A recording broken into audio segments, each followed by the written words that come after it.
Jack, you're going to keep me on time, right? Yep. And I was dunking on that guy in Cancun. Don't believe it. So far, the thing I've been most impressed with, other than Jack's sweet car, is your foot pusher toilet flushers. We don't have those in Michigan. They're much more advanced. You're better with hygiene. I'm trying to figure out, how do I flush this toilet? I'm looking around, there are about 7 things on the wall I'm pushing. I'm like, that one doesn't work. Finally, I look at the little thing, and there it was. I was like, wow, it's incredible. So anyways, we're going to talk about a lot of stuff, and if any of you have watched my Why Primerica at the KT on Primerica Online, this is going to be kind of a refresher from that. And so I want to invite you to ask any questions or anything you might not be fully understanding from that presentation. But I'm going to take you just like I show my people. I told Shaq, I'm like, Shaq, dude, this is going to be pretty much exactly like that, right? Because what I do, I just found a few simple things that work, and then I'm just meticulous about keeping to that exact thing.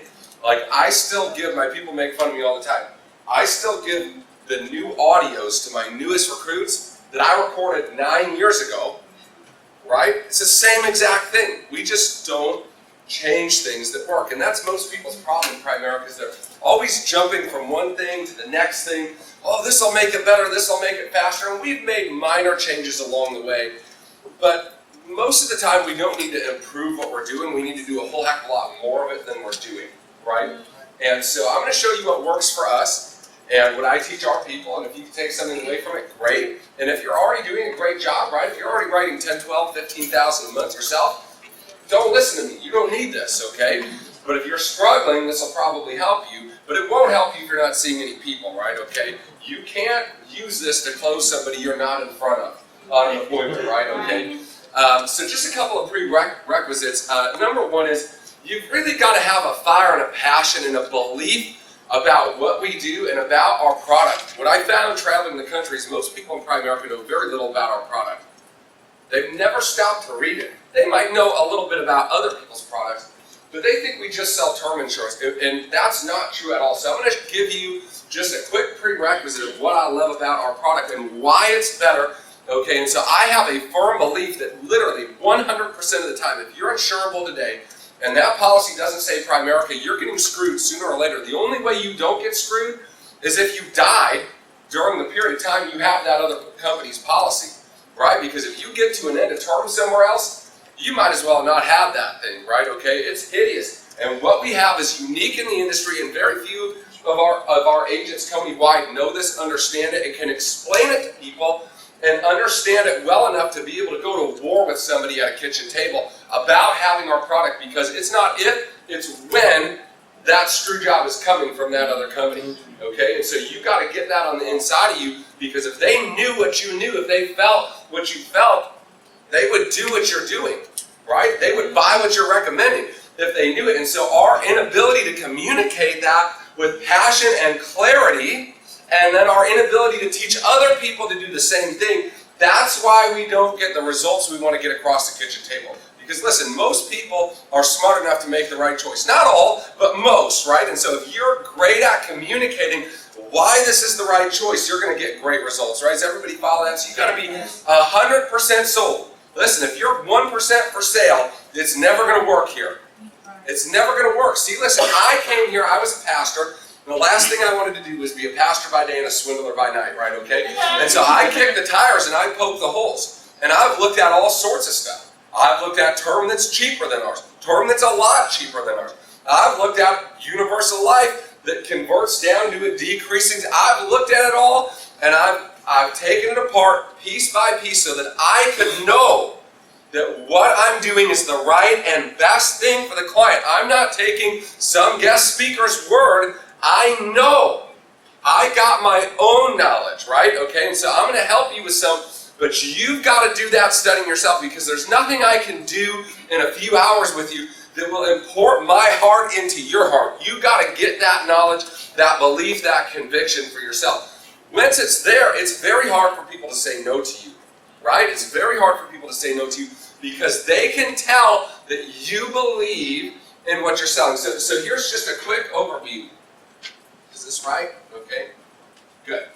So here's why our term is different than any other term. You all know why cash value sucks, right? Okay, but most of you have a hard time on other term, okay, especially cheaper term.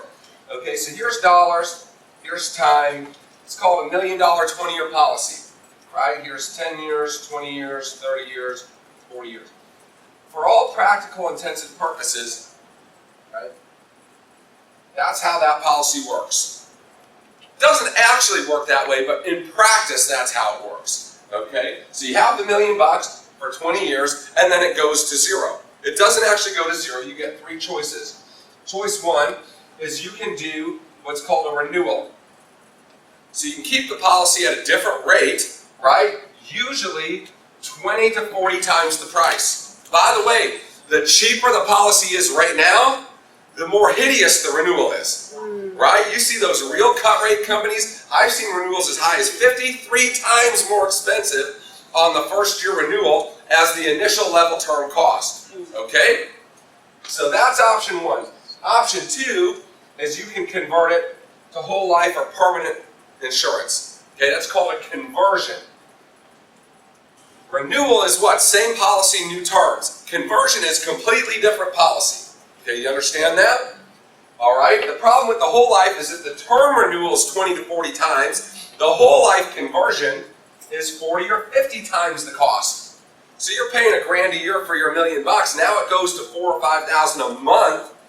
Okay, nobody does it. The third choice is you can take a health test and try to buy new insurance. Right? The problem with that is God did not make our bodies to get healthier and healthier as life goes on, right? Okay, so what happens is sooner or later people become unable to do this, and so they're stuck with option bad and option worse. Okay, and so they don't do anything and they let the policies go, which is why only about 3% of term insurance ever pays a claim, right? Because term insurance companies, listen, are built, right, by companies that sell both term and whole life. They want to sell whole life. They make money off permanent insurance. Nobody in our industry is making money off term insurance. They're all making money off whole life. They'll sell it to you because of what our company did to the industry and the consumer education we brought and the mouthpieces out there like Dave Ramsey, Susie Orman, right, CNN Money, okay, all these people who now back our cause, our crusade, and so everybody has a term offering,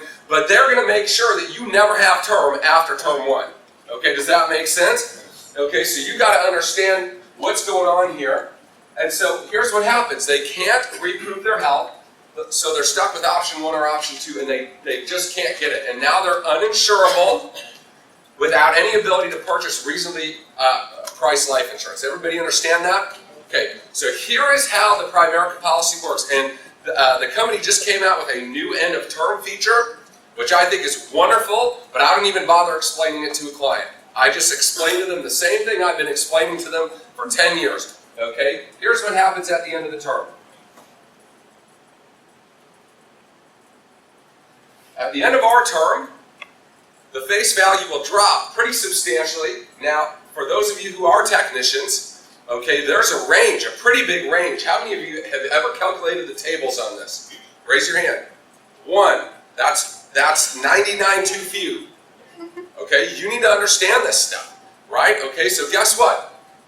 For the same exact premium, no medical test at the end of term, right? We're going to let you keep insurance at somewhere between 20% of the original face, all the way up to 90% of the original face, depending on how old you were when you bought it, your health, etc. No increase in premium, no health check. You are what's called guaranteed insurable on a term-to-term conversion. So if you're Preferred Plus today on a 20-year $1 million term, 21 years from now when our term expires, you're Preferred Plus again. No health check, okay? And so what I always talk to clients about is the decreasing term feature. Same exact premium, same exact health, except you're older, so the premium buys you what? Less. But that's okay, because our theory of what? Decreasing responsibility. Remember that? Right? 20 years from now, 30 years from now, you don't need all that coverage, but you probably still need some. Why? Because you haven't been paying down your debt like you should be. You haven't been saving like you should be. You've been doing some of those, but you're not ready at the end of term one generally to be totally self-insured. But you need some. And so this product gives you the ability, day one, No ifs, ands, or buts. You're in, you're always in. You pay the same price forever, and at the end of the term, you can keep a substantial amount of coverage, no questions asked. That's awesome, okay? And it's going to mean hundreds of thousands of dollars difference probably to your clients who otherwise, if they're not with us, are getting a 40 times increase or reprove in. What if you got a heart attack? You lived, but now you're uninsurable. Nobody will give you insurance for any money. Primerica is not going to ask you a medical question. We're not going to charge you $1 extra, and you're going to be able to keep a good chunk of your coverage sight unseen. That's a big deal. You got to understand why that makes us different than everybody else that's out there. Okay, everybody following that? Yes. Now watch this. The company just came out with a new product that will renew at another 10 years level and then do this. Okay? I don't explain that to a client. The client doesn't need to know that to make a decision that this is better. Just the decreasing term is better than what they had before. Okay, does everybody understand that? Yes. Okay, so this is what you need to understand our competitive edges in the marketplace. Listen to me loud and clear, okay?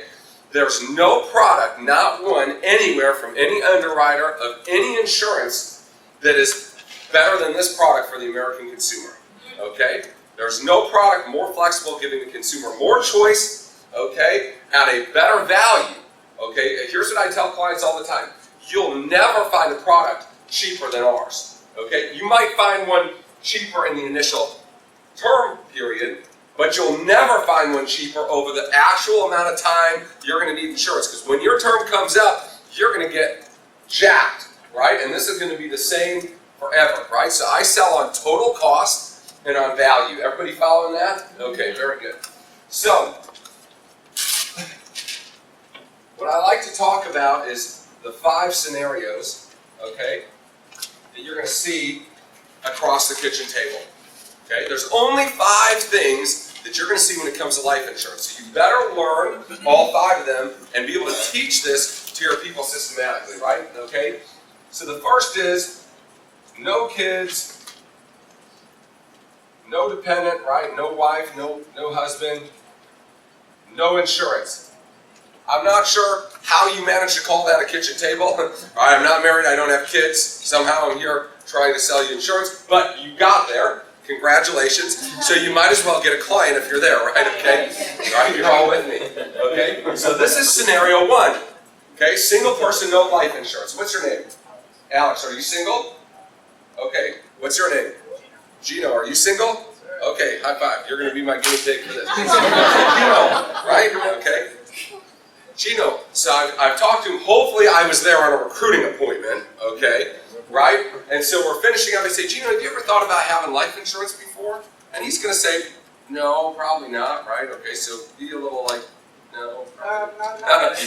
Okay, very good. So do you mind if I just give you like a couple-minute education about why I think it's really important that single people look into having some life insurance? Would you mind if I educate you a little bit on that?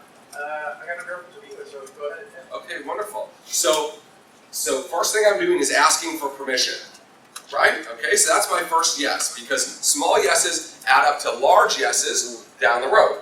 So Gina, is it all right if I ask, just give you a little bit of education real quick? They say, Gina, listen, there's really 3 reasons that I think it makes a lot of sense for single people to obtain life insurance, okay? The first, Gina, is the cost. Okay, so the cost of life insurance is based on 2 things. What do you think those 2 things are, Gino? Right, okay. So one is health. What do you think the other one is? Holiday. Yeah, okay, good.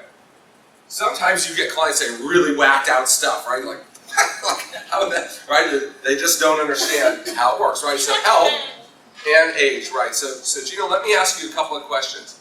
Will you ever be younger than you are today? Fortunately, no. You're sure? Yeah. Okay, very good. And then, are you going to get healthier and healthier as you age and get older? Yeah, it's unlikely, right? Okay. And so you're sure? Okay. So you'll never be younger than you are right now. You'll never be more healthy than you are right now. Okay? And so the cost of this is dependent on these 2 things. So, Gino, listen, it will never be cheaper than it is right now. So let me ask you a question. Wouldn't it make sense to buy something we're going to need to have eventually as cheaply as possible Or should we wait till later when it's a lot more expensive? If you had a choice, which would you choose?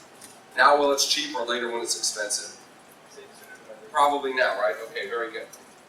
Okay. The second reason single people need to have life insurance for something called a living benefit. Okay, and most people, think that the worst thing that could happen to them would be dying prematurely. If you're single, you don't have dependents, way worse than that would be getting very, very sick, but not dying, okay? Because guess what? If you're super sick, you're probably not going to work every day, right? So your medical bills go what? Up, your income goes down, and that's a financial problem, right? Does that make sense to you? Okay, so you can get up to $400,000, Gino, if God forbid you were to become terminally ill, diagnosed with some sort of terrible illness that you could take while you were alive to get medical treatment, have somebody drive you around to stuff, maybe take your family on a vacation, pay bills, whatever you needed to do. So, Gino, let me just tell you a couple of super quick stories. Is that okay? So I tell 2 stories. You have permission to tell these as well, okay? And so always remember this: facts tell, but stories sell, right? Okay.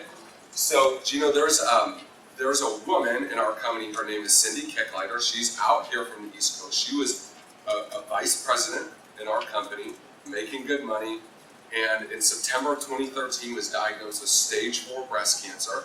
The doctors gave her 90 days to live. They said, "We don't even want to treat you. Go home and get your affairs in order." And so she didn't settle for that. She ended up going to a place in Arizona called the Invita Clinic. Experimental treatment, non-FDA approved. That means one thing, Gino, to a health insurance company. What does that mean? Not pay. Yeah, okay. $40,000 a month worth of treatment, right? And then she would drive across the border to Mexico twice a month for a blood transfusion that's illegal in the United States, 10 grand a pop. So on good months, she would spend 40 grand, on bad months, 60 grand a month just to stay alive.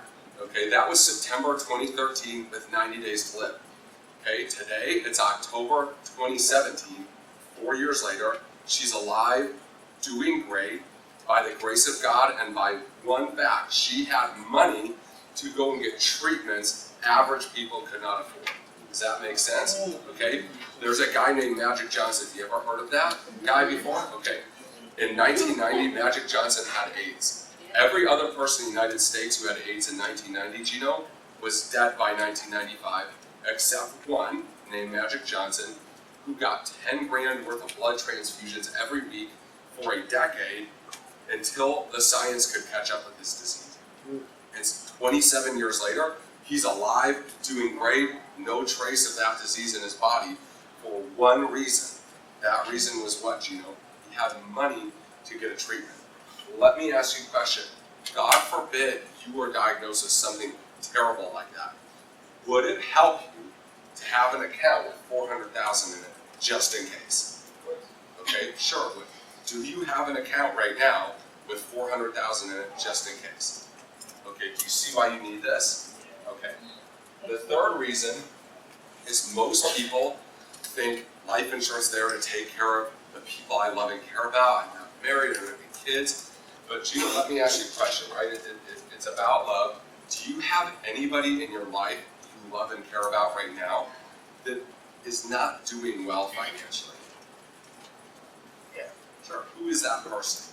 I would say my sister. Okay, your sister. If you had a ton of money, Gino, you'd help her, right? Of course you would, right? If God forbid something happened to you, and 2 weeks later, your sister got a check for $500,000 and put her through school, it bought her her first house, it gave her children college funds. You're gone and there's nothing that can happen to bring you back.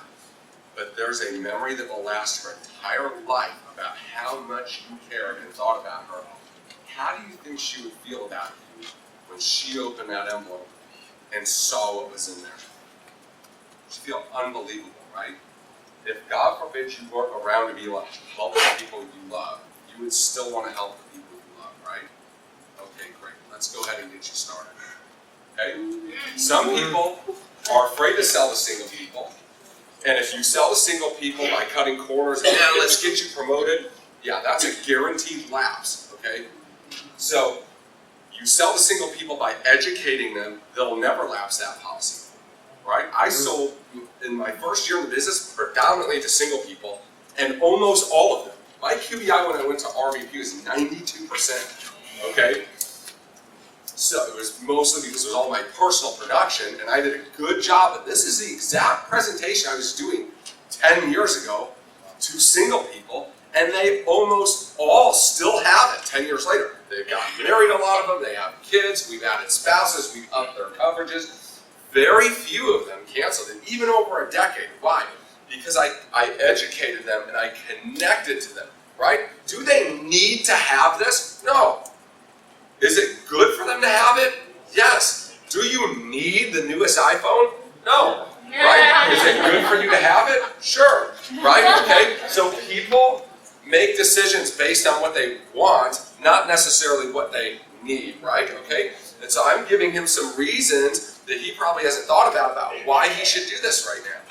Right? Does that make sense? And guess what? God forbid, I mean, we paid a couple of parents that are beneficiaries on single people's life insurance in our hierarchy, and I mean, it's pretty crazy. I mean, they just lost their kid, and then here's some of them don't even know they have the policy, and then here's a check for $150,000, $250,000. It's a big deal.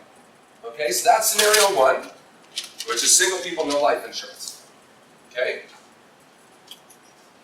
Scenario two is married or kids, no life insurance.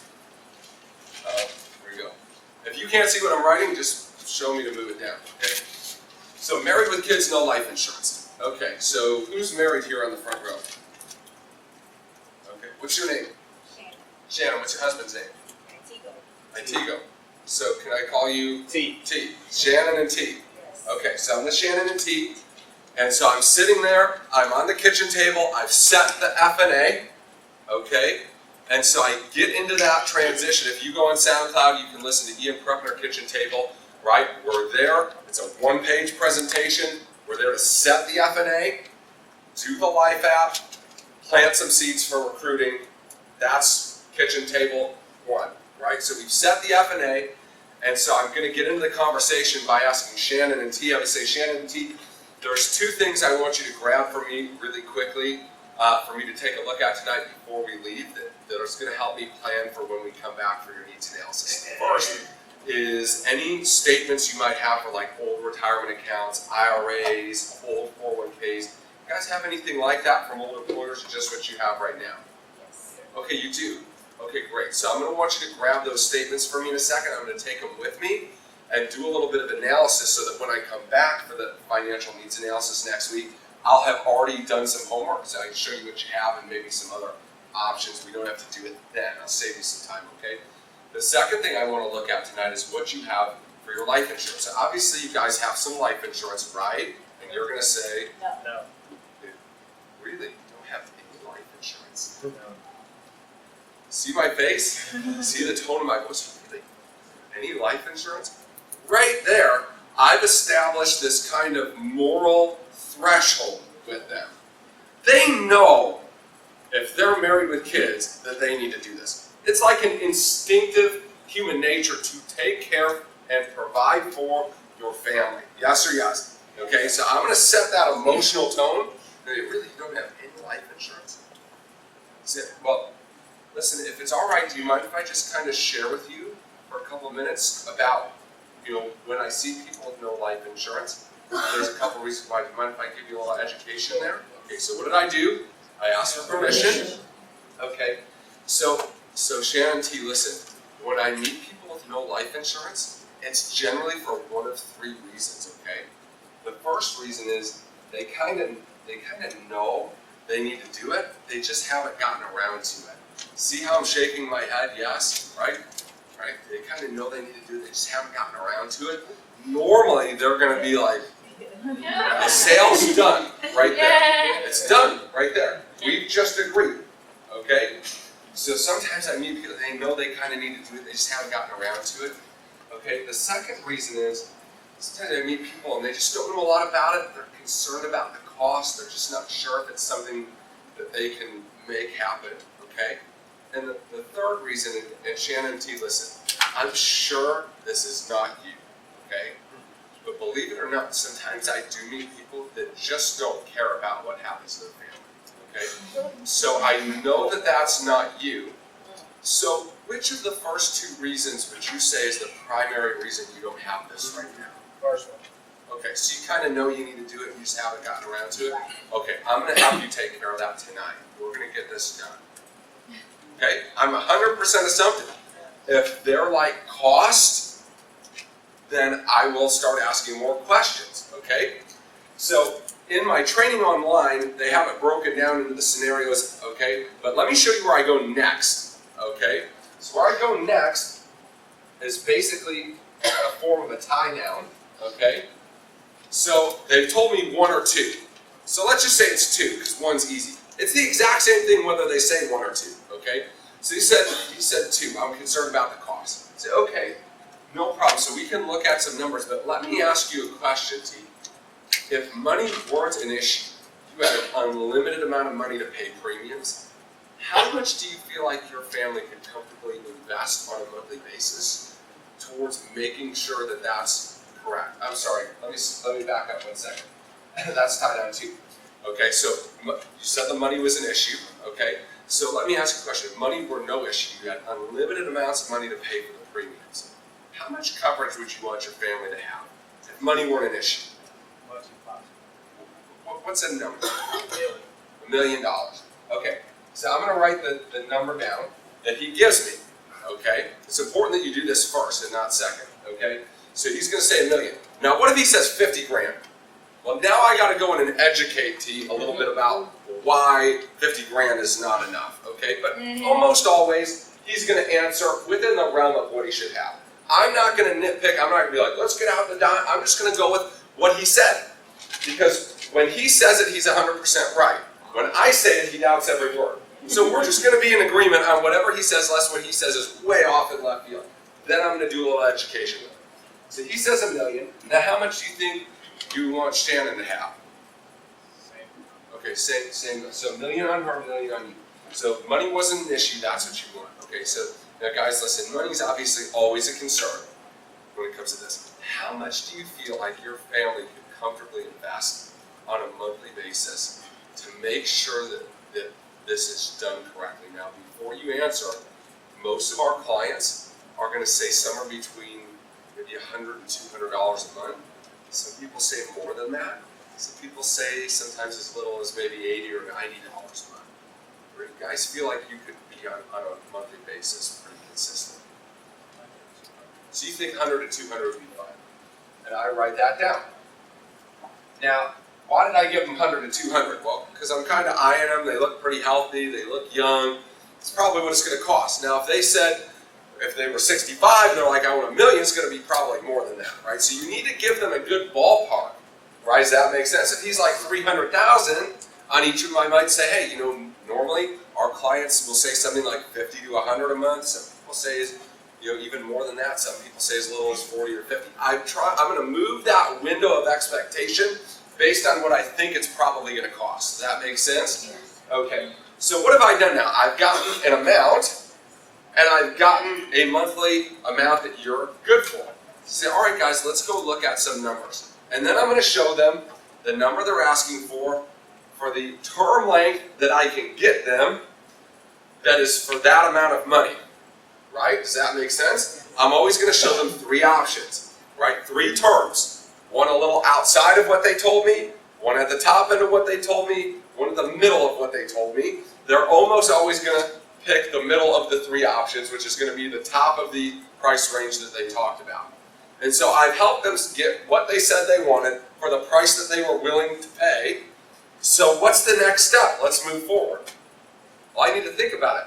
Hey guys, listen, I really, really appreciate that, and I don't mean any disrespect here, but we've been thinking about this for a long time, right? Like you said, you kind of know you should be doing it. Let's get it started, because my fear is 6 months from now, a year from now, 3 years from now, 5 years from now, we're still going to be thinking about it, right? Okay, so let's go ahead and get you started.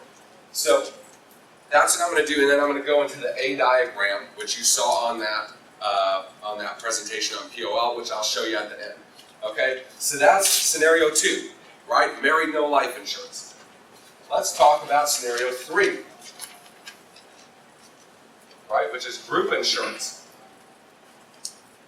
So I only have group insurance. So I'm at the KT, I've asked for the statements on the mutual funds, I've asked for the insurance. I say, so I want to get a copy of your insurance. You guys obviously have life insurance, right? They say yes. I say, great, who is that through? And they say, my work. I say, okay, but do you have any actual life insurance or just what they're giving you through work?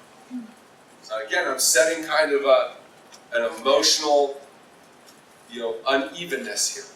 Well, no, just what I have through work. Really? So you don't have any life insurance outside of work? Okay. Do you mind if I give you just a couple-minute education on how work-life insurance works? Is that okay? Okay, great. Okay, so then I say, Mr. and Mrs. Client, there's really a couple of reasons, okay, that pretty much every industry expert recommends that whatever you get for free from work, you keep, okay? But that whatever your family would need, in the case one of you were to pass away, that you must have that privately. Okay, and let me explain to you why. There's really 4 reasons, okay?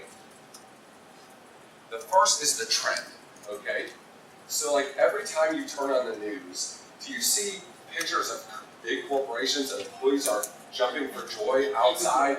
Big signs that employee benefits getting better and better? Employees paying less, getting more. They're all ecstatic in front of the building. Is that what you see? Okay, what do you see whenever you see news stories about employee benefits? They're what? They're getting cut, they're going away. So the trend is 20 years from now, there will be no group life insurance because people in China, people in Mexico, they don't have group life insurance. Okay? So let me ask you a question. What was your name?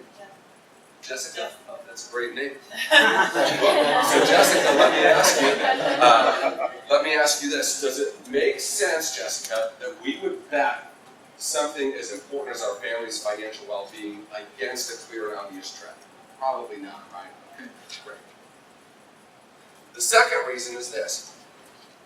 You need to be working here to be able to get this insurance benefit, okay? So let me ask you a question. In today's economy, what are the odds of somebody never retiring, never getting cut back, never getting a better job offer somewhere else, never getting put on contract work, never getting fired or downsized, and just dropping dead one day? Yeah, it's slim. It could happen, but there's about 10 things I just explained to you where this insurance would go away. Okay, does that make sense? So, Jessica, let me ask you another question. Does it make sense to take something as important as our family's financial well-being and tie it to a temporary relationship we have with an employer? Probably not, right? Okay, great. The third reason, Jessica, is you've got to be on something called active payroll to be able to collect your insurance benefit. Okay, so this is what most employees don't know. Depending on where you work, okay, with the federal government, it can be as long as 90 days. With private employers, it can be as short as 7 days. But if you get off of active payroll for whatever reason, you get cancer, you file a disability claim, you fall off your roof, you're in a car accident, something happens and you go off active payroll on a disability pay, you go on Family Medical Leave Act, you go on something that takes you off that active payroll, you're no longer able to collect on that life insurance benefit. Okay, and so here's what happens sometimes. There are families with people who are very sick, and the family is sitting in a hospital room deciding, do we stay on the disability so we can get money to pay the insurance and pay for our groceries, and pay for our mortgage, or do we get off the disability so we can keep our life insurance benefit? And that takes a terrible situation and makes it about 10 times worse. So Jessica, let me ask you another question. Does it make sense to you that we would take something as important as our family's financial well-being and tie it to things that are completely outside of our control when it comes to accidents, health? We want to make sure that's there no matter what. Wouldn't you agree with me, Jessica? Absolutely would, right? The fourth is something called a living benefit, okay? And so pretty much all private insurance these days has this, and no group insurance has this, okay? So what this says is, God forbid, you become very, very sick or hurt, okay? They're gonna allow you to to take some of this money out, potentially up to $400,000 out while you are alive, if God forbid something like that happens to you. Okay, and then I tell her the Cindy story and the Magic Johnson story, right? And I ask her, Jessica, if God forbid something like that were to happen to you, would it help you to have an account with $400,000 in it just in case? Absolutely would. Do you have an account with $400,000 in it just in case? Okay. So do you understand now why we need to take that money you're spending on the group insurance and buy private insurance, right?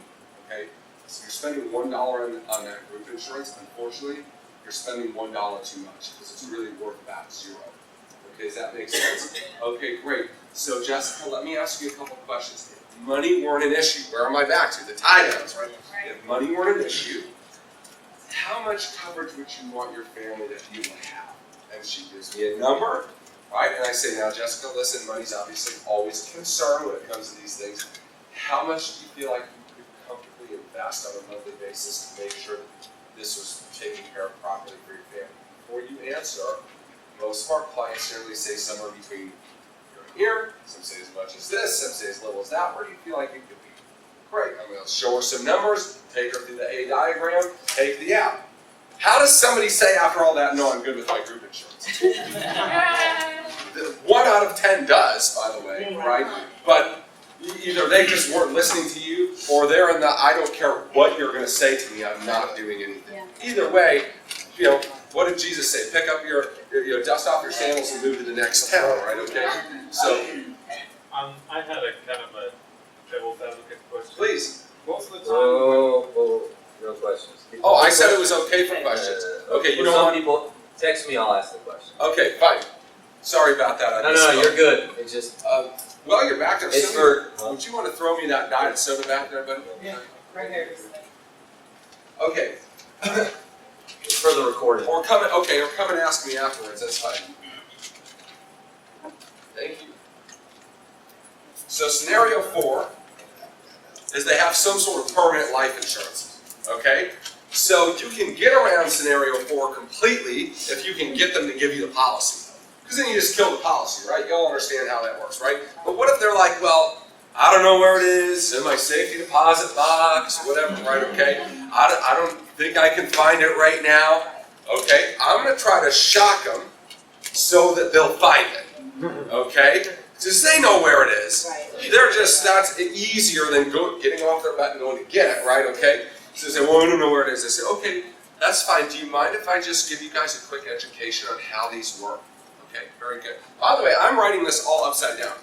Okay? So this is very weird to me to be writing normally. I'm sitting in front of a client, I'm writing this upside down. And almost immediately they're like, wow, you're going to write upside down really good. Right? They're enamored by it. And so, but what is it telling them subconsciously? This is not his first rodeo. Right. Right? He's done this a few times. Right? Okay? So it's just something interesting, right? You should learn how to write upside down so you can show. So they say, well, let me give you a couple-minute education about how your whole life works out. Before I do that, what was the major reason that you bought that product? Was it for insurance or was it more for a savings program? Almost always it's a savings program. Say, so, you know, hey, you're never going to run out of insurance. It's always going to be there. It's never going to go up. You're going to have tax-free retirement money. Does that sound familiar to you? Okay, great. I'm going to try to ring the bells of how this sleazebag sold this to them, right? Okay? Oh, yeah. That's right. So now, right, so I built it up, and I'm going to kill it right in front of you. So I say, so let me explain to you how this works. First of all, guys, it's extremely expensive, okay? It's about 10 times on the dollar what the right sort of insurance should cost you. And the reason it's expensive is it operates in 2 sides. There's an insurance side and a cash value side. And the pitch is you're always going to have, you're not just wasting money on insurance, you're going to have this savings, tax-free, like we talked about, right? Okay. So the problem with this is there's these 3 little rules the person selling it to you conveniently forgot to mention to you. Okay? The first rule is this, guys. For the first 3 to 5 years, every dollar you put in this policy is gone as a commission to the guy who sold it to you. So let me ask you guys a real quick question. Where do you bank at? Where do you do your banking? USAA. Okay, great. So you bank with USAA. Imagine that you walked in there, you opened the account, and they said, T, Shannon, listen, we're so excited to have you as a client. I mean, this is going to be a great relationship. Just so you're aware, we won't plan on seeing you for the next 5 years, because every time you deposit money in, we're going to take it all as a fee to us. But after 5 years, you can come back and there'll be money there. Would you ever open a bank account if the person told you that? No, but you just did when you bought this, okay? So after the 3 to 5 years, you do start building up some money. The only way to get the money out is to loan it to yourself, payable at between 6 and 12% interest back to the insurance company. So again, imagine this. You walk into USA and you open a checking account. They say, man, we're so glad you guys are our clients, but if you ever come back here for $1 this month, we're going to charge you interest until you pay us back. Would you ever open that bank account? No. Of course you wouldn't, right? But you just did when we bought this. By the way, whose money is in this cash account? How'd it get there? You put it there. Have you ever heard of having to pay somebody else interest to use your own money? That's crazy, right? Yeah. Way, way worse than those two, and those are pretty bad, okay, is when you die, your family gets the choice of the insurance or the cash. They don't get both. Let me explain this to you. These are scheduled to be equal at age 100.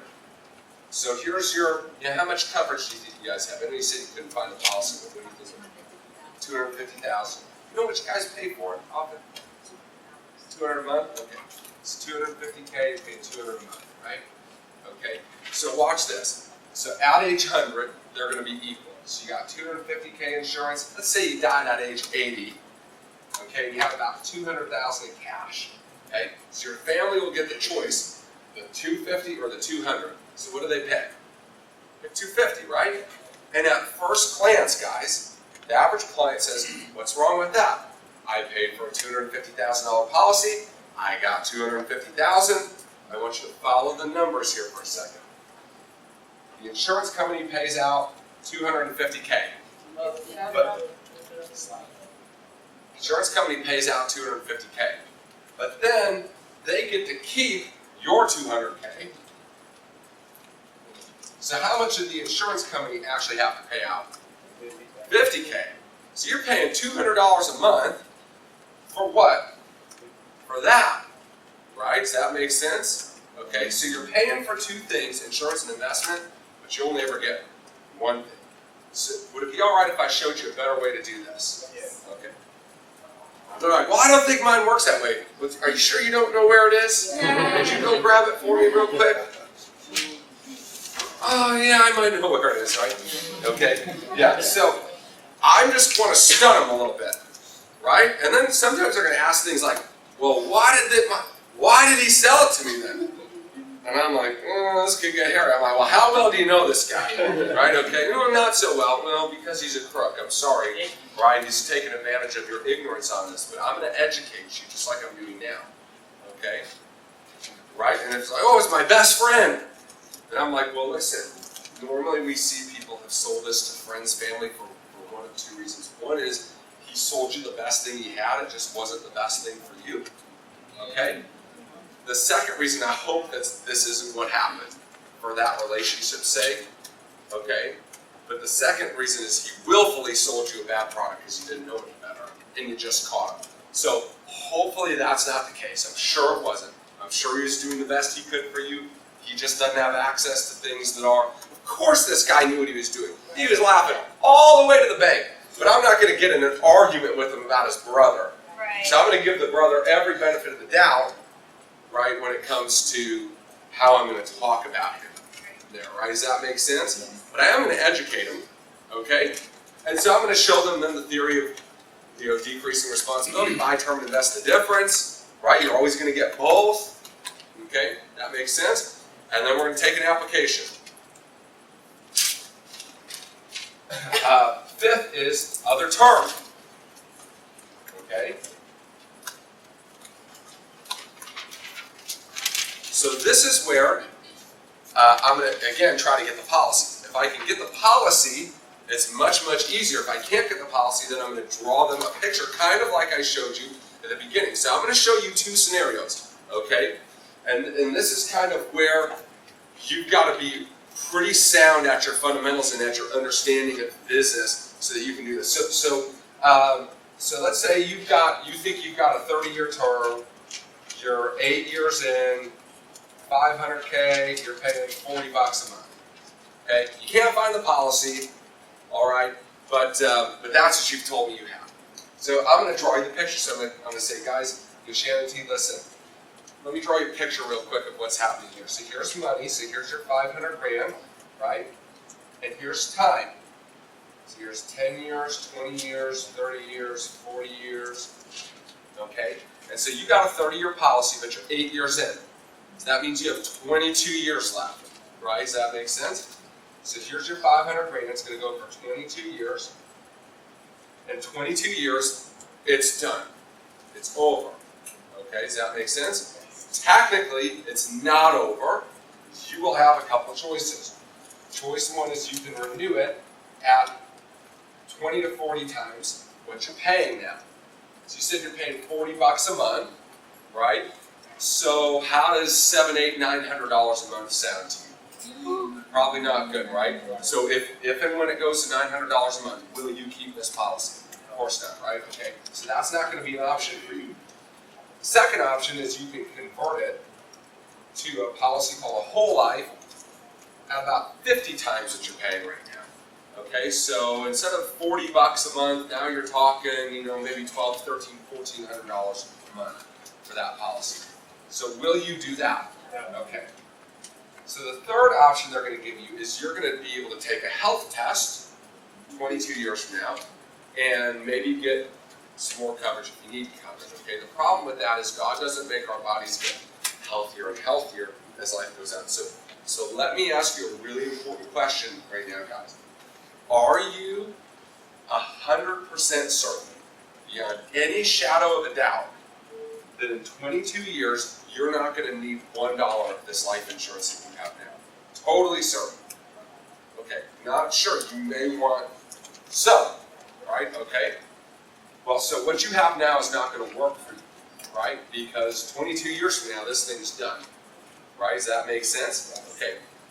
What if I could get you a product that solved that problem? Let me show you how what we have works. First of all, I can get you a little bit of a longer term, if you want, okay? Works just like what you have now. But instead of going to 0, it goes down, let's call it 50, 60, maybe even 65%, okay? So your 500 grand maybe drops to, let's call it 150, could be more, could be less, okay? And then goes down little by little every year until age 100, at which point it's worth 0. But it will never cost you an extra dollar. Price will be the same the whole time, no health check, guaranteed. No matter what's wrong with you, they can't charge you more. You're set forever, right? So you probably don't need all of it, but you're probably going to need some of it. Right? Okay, so obviously if you had a product that worked like this, that would solve your problem, right? Okay, very good. Let me show you what that product costs, and let's go ahead and start an application for that. Right, so I'm going to sell on value. It doesn't matter what they're paying. Ours could be $60 a month, and it probably will be more if I'm going to sell her at 25, and she's only got 22 on a 30 she bought 8 years ago. Right? She got good eight good years out of the way, and now has 22, and we're going to start her over on a new 25, missing the good 8 years she just had. Probably going to cost more. What does that matter? It matters 0 because her policy doesn't work. Right? She's already spending $40 a month on something that doesn't work. So what's an extra $20 a month on something that does work? Right? Does that make sense? Right? You're just wasting your money with what you have. The only way you didn't waste is if you die in the term.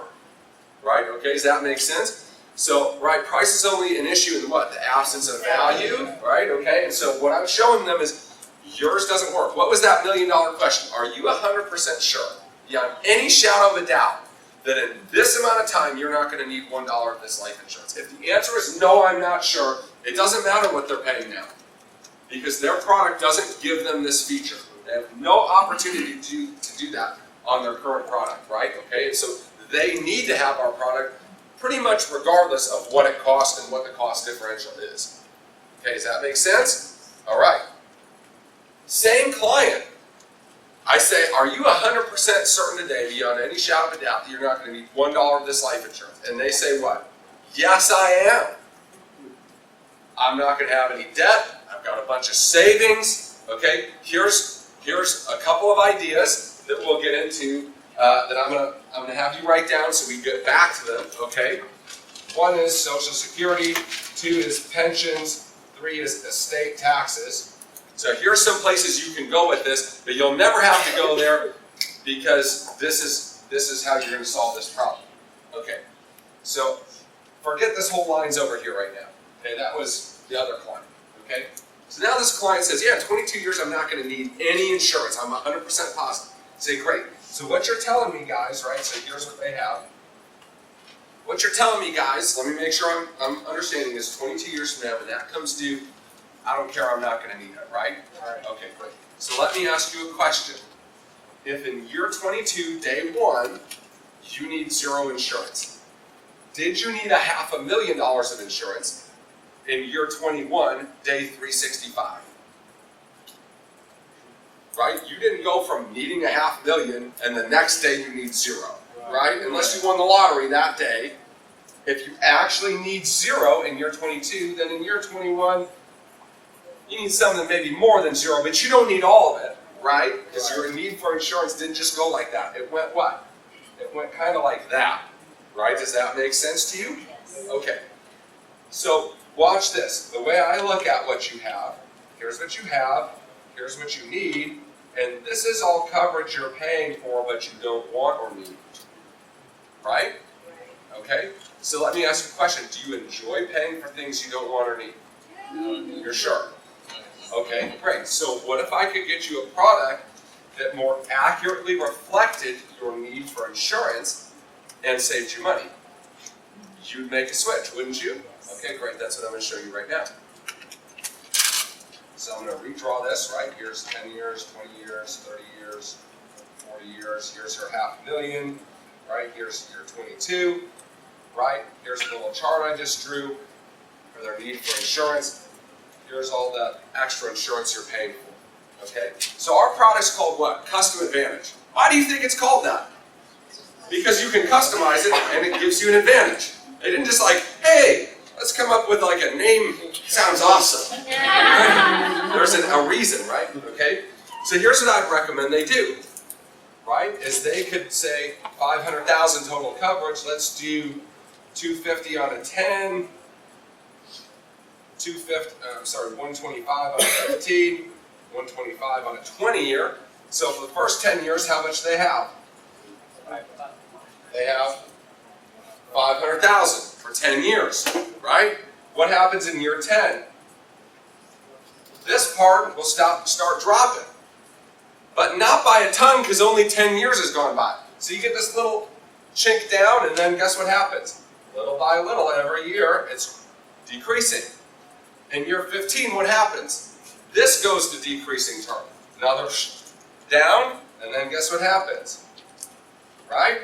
And in year 20, what happens? This starts decreasing. Right?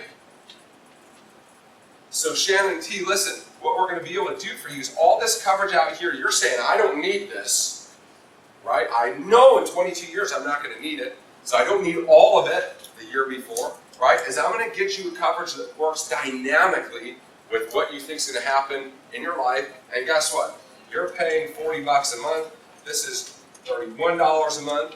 Okay, so it's going to save you X amount of money over time. So you're not paying for anything you don't need. And at the end, if you're wrong, we got you covered. You're still going to have coverage if you choose. All you have to do is keep paying, no increase in price. That makes sense? Better than what you have, right? So you better be right with what you have, and if you are right, you're overpaying. Right? Does that make sense? Great, let's go ahead and go forward. Okay? So you got to learn how, right? People, I didn't close, it was cheaper. What? Did you ask them the $1 million question? Are you 100% sure today, beyond any shadow of a doubt, that you're not going to need $1 of this life insurance? The answer is going to be either a yes or a no. If it's no, they need to move forward with us with the tailing feature. Doesn't matter what it costs. If it's yes, then they need to move forward with us because they're overpaying because they have, their policy is like a suit off the rack, and ours is a custom tailored fit, right? Okay, for half of the price. Okay, does that make sense? Yes. Okay, so what happens is like, yeah, I get that, but I just want the 500 the whole time then. Well, no, but you just told me you weren't going to need it. Yeah, but I want it. Okay, great. What if I could get you 500 for 35 years? Yeah, better than 22, right? Great. It's one way or the other, y'all, right? You can't have your cake and eat it too. You're either not going to need it or you are going to need it, right? I've actually had a conversation once with a client who's like, well, yeah, but I just want it all for then. Even though you don't need it, yeah. Well, why don't we go longer? Well, I don't want it any longer. So you're telling me you want a 22-year, but your policy's date is April 1st, 22-year, 4-month, and 9-day policy. That's what you want. Yeah, that's exactly what I want. I was like, well, sir, I can't help you there. 'Cause I don't sell 22-year, 4-month, and 9-day policies. I've had that happen like once, right? Okay. Anybody have questions? Well, you don't want questions. Okay, so we'll move forward. Lisa, I let people ask questions all the time. I don't care what you throw at me. We'll play stump If you open it up, you know why. If we open it up, you'll know why. All right, so because this is like a locker room chat, I want to train a little bit on closing. Let's talk about Social Security here for a second. The guys that think, no, I'll be all right in retirement. So her Social Security is $2,500 a month. His is $2,300 a month. What happens when she dies? No. He gets hers and his stops. Because the higher of the two stays and the lower one goes away. But what just happened? A big chunk of their monthly income just disappeared. Most people are not thinking about that. Right? Okay? So they think, yeah, I'm all right. But they're counting their Social Security as a large part of their well-being financially. And when one of them dies, you don't keep getting both people's Social Security when one of them's dead. You get the higher of the two, but the other one goes away. So that's a reason they may need to have life insurance longer than they think. So I just ask them, have you ever thought about this? How much is your Social Security? Right? Okay, well that's $2,300 a month. You would lose, right? That would be what? That's like $26,000 a year for 20 years. That's like $500,000. Could you afford to live in retirement without that money? Well, probably not. Okay, then we need to have insurance longer than you initially thought. Does that make sense to you? What about pensions? Okay, so what is a pension? You guys have pensions around here, right? I'm from big 3 countries. So everybody in the old days had pensions in the auto companies, right? So what if they have a pension? The pension, when they retire, they're going to get a choice of single life, 100% of their pension benefit. When they die, surviving spouse gets what? 0. Stops. Or they're going to get what's called a joint life. So let's say 80%, and it gives the surviving spouse 50%. So the government actually makes the spouse sign off on their spouse picking a single life. The other spouse has to sign and say, I know I'm getting nothing here if this dude dies, or this lady dies, right? So here's what's happening. Let's say that the pension was going to be $4,000 a month, single life. Okay? So what happens is, it's $4,000 a month, he dies, she ain't getting nothing. So that doesn't work for most people, because most people have a pension. That's a lion's share of their retirement. So they almost always pick a what? Joint life. So now they're going to get $3,200 a month. But if he dies, the income doesn't just stop. She keeps what? $1,600 a month. Okay, fine. Great. So what's the pension company doing? Buying life insurance on him to the tune of how much per month? $800 a month reduction to give her money. So if they're healthy right now, almost always, not always, almost always, and you need to be able to run the math and make sure you're making a good recommendation here for the client, but almost always it makes sense for them to take the single life, buy insurance for a percentage of that reduction, right? And so if this pension stops, Because he died, she gets the death benefit and can recreate that pension herself. Does that make sense? Why does this make sense? Okay, so he's got the pension, he dies, she gets half. What if she dies first? Now there's nobody to leave the half to, but you're still only getting your $3,200 a month. So you're losing $800 a month for your whole life to give a benefit that nobody can collect on. So that's a royal screw job, right? Okay. What if they live about the same amount of time? So they're getting their $3,200. He dies, she starts collecting the $1,600, but she only collects for 2 years, right? Then so it wasn't very much money for all that money for 20 or 30 years that they had to give up. So why don't you just get your $4,000, pay $400 of it a month on a 25-year term, because you're probably 55 right now, right? Getting ready for retirement, looking at your pensions, right? Why don't we get you $500,000 or $1 million for a 25-year term? Put it on a decreasing schedule after 25 years because you've been retired apparently for 25 years. It's 25 less years of pension she can collect. It's already gone, right? So it doesn't matter if the policy goes down some. You now don't have as long to live to collect on it, right? Okay. And it's only $400 a month instead of $800 a month. So instead of getting 32, what are you getting now? 36. And if she dies before you cancel the insurance, keep all your money, right? What if you both die together? What's your family getting? The $500,000, right? What if you die with a pension together? What's your family getting? $0. Right? Does this make sense to you? Okay. And so people have pensions. I'm going to talk to them about that. And sometimes it makes sense. Sometimes it doesn't make sense. That's not a blanket recommendation. You've got to understand it. But just get in there with a calculator, do a little bit of math, and a lot of times, some of the biggest policies I've ever written were for this, because it just made sense all day long. Like one of it, the only way it wouldn't have worked well would be if one of them died like right away and the other one lived to like 130 years old or something like that, right? Okay, and then it didn't make as much sense. But pensions are going away, right? They're getting, right? The city of Detroit filed bankruptcy a couple of years ago. Pensions, gone. Some of these people's pensions just disappeared. Okay, and all of them were renegotiated down, and they will continue to renegotiate down because when people had pensions, life expectancy was 73 or 74, not mid-80s like it is now. So they don't have enough money in these, which is why they keep buying out the pension to begin with, right? Okay, what about estate taxes? You meet somebody who says, yeah, Bruce, I'm sure, 100% I'm not going to need this insurance when it comes due. Guess what they're telling you? I got some money somewhere, or I'm an idiot and I don't know how to do math, one of the two, right? But probably I have some money somewhere. Okay, so guess what? Great investment client, and here's the deal. Right now, the government will allow you to pass about 5.3 and change million to your heirs, no estate tax. Okay? Anything above that 5.3 million mark is taxed somewhere between 30 and 52% by the government, due generally within 9 months after passing. Okay? So let's say you're sitting with a couple who's got some money. If you got enough money at 53 years old when your term is up to not need life insurance, you're probably going to be here at some point.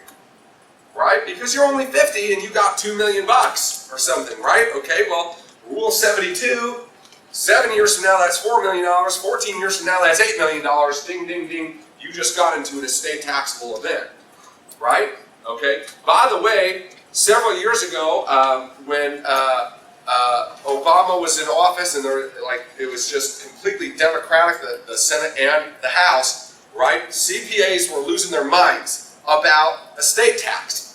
Right? Which they thought the government was going to try to eliminate the pass-through completely, or eliminate it down to $1 million, so they could take a bunch more dead people's money, right?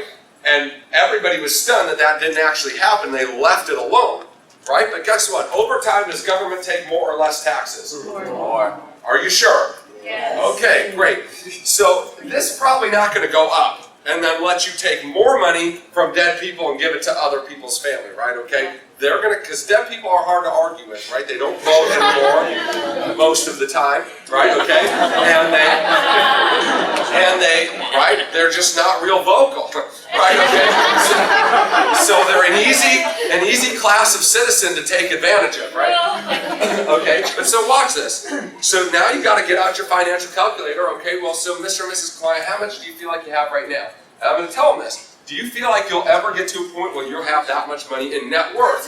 So that's not investments. That's your home. That's the value of your business that you own. That's your commercial real estate. That's your rental properties. That's the whole pool. That's your artwork. It's your collection of rare baseball. It's the whole thing. So the IRS comes in and says, hey, you guys are both dead. We think this estate's worth $10 million. So 5.3, no problem, right?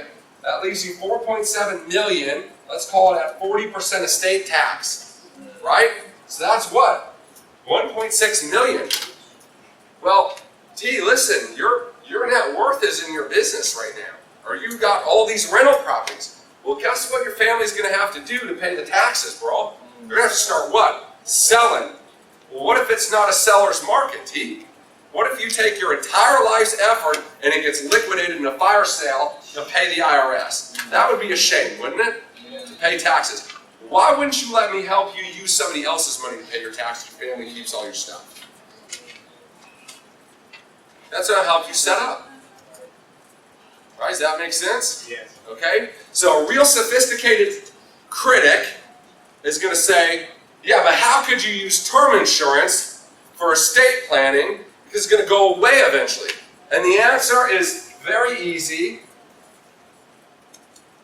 Buy term and invest the difference. Watch. What do we want when that couple finally passes away? We need money to pay what? Taxes. Okay? Can you pay estate taxes with life insurance? No. You can pay it with the money you got from life insurance. Okay? So do we really care where the money came from to pay it as long as we know it's there? So lots of guys want to use whole life, but the same way buy term and invest the difference is better for you as a normal client.